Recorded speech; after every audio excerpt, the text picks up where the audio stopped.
Welcome to our post-game press conference. We have our player of the game, Anton Asistio, and Coach Yeng Yao of Rainier Shine. Coach, Anton, congratulations.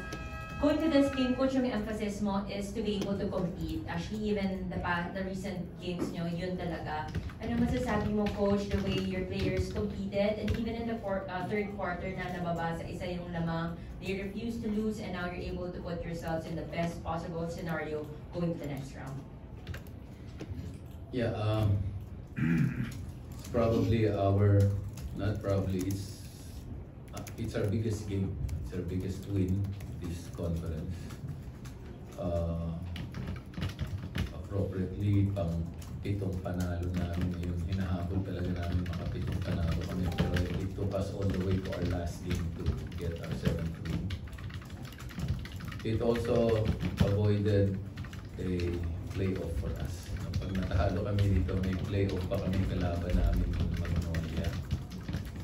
So, ayaw na namin mag-playoff. Kaya sabi ko, ibuhos nyo na rito sa laro na to yung lahat ng kakayanan natin para at least even tayo pagdating ng quarterfinals. No? Even tayo sa makakatapat natin. And guess yung last 2 losses namin, we were really shooting poorly.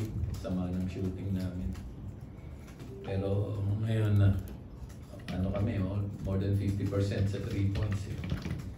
Si Anton, halos hindi mintis. Eh. So, you have to play a near perfect game to beat TNT.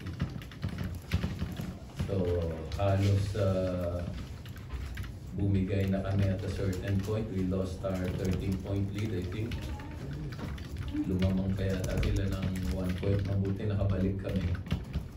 And it's also because of the 3-point shots that got us back in the game. So I just wish maging consistent kami kasi yung talagang paraan para manalo ngayon. Eh. Kaya lang importante we're playing in the quarterfinals in a best of 3 instead of playing in a twice to beat with you at a disadvantage or having to go to a playoff. So yun nga, this is the best scenario for us considering medyo after our 5-game win streak noong December itong January medyo masama na nila laro. Thank you, Coach. Now, Anton, alam naman natin yung sistema ni Coach Yeng. You'll never know who's gonna start, you'll never know who's gonna stay on the court. How big or important is it to you to be able to do what you did tonight? You converted 6 3-point shots, your career high. And considering yung impact, laki ng impact ng performance mo sa panalo. I'm just very happy na nanalo kami today. Nakaiwas kami sa playoff for 8th spot and dun kami sa best of 3 diba against Converge. So just happy with the way the team competed, the way na lumaban kami kahit nag-run yung TNT. And yun, at least andun pa din kami sa goal namin which is to make the finals, the next round.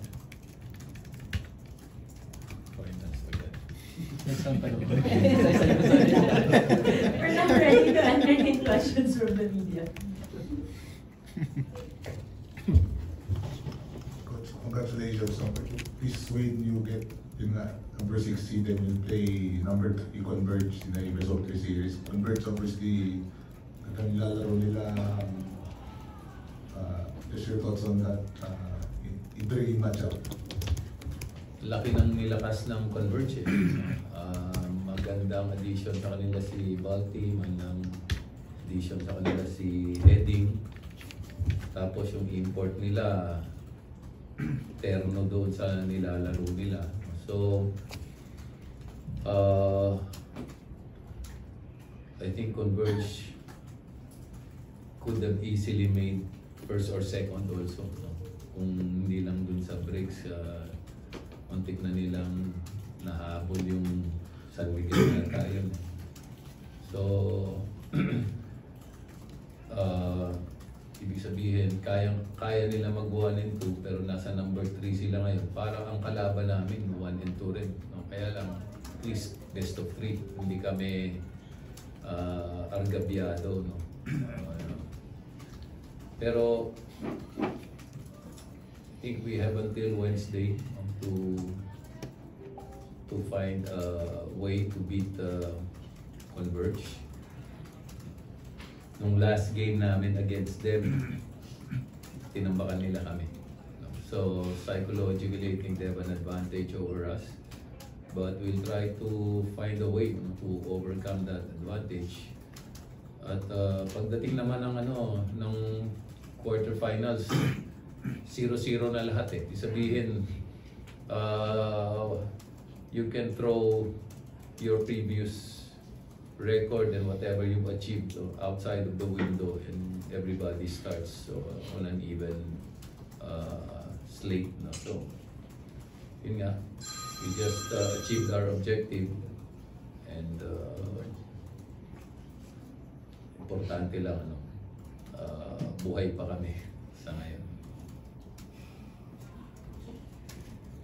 Coach, after that losing streak nyo, do you believe that you have already weathered the storm after the slump? Yes, sabi ko nga, 0-0 na ulit eh. No? Yung mga losing streak, winning streak, wala na lahat yun. Parang panibagong umpisa ulit ito.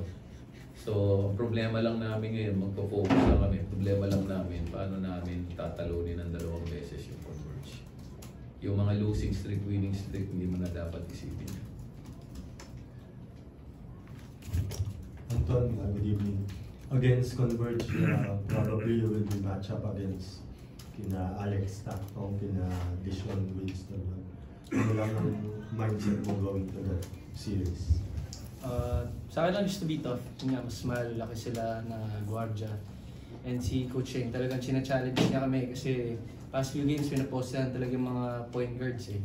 So, I think the best thing we can do as of now is just to be tough. Coach, pareho mong kabalin yung makakalaban mo sa quarterfinals. Thoughts mo doon, and I think na-eject ka yata nung last game. Yes, actually, malapit ako dun sa mga yun. Sobrang malapit ako kila Delta at kina Dennis Uy. Pero ibang usapan to eh. Ibang usapan to eh. So,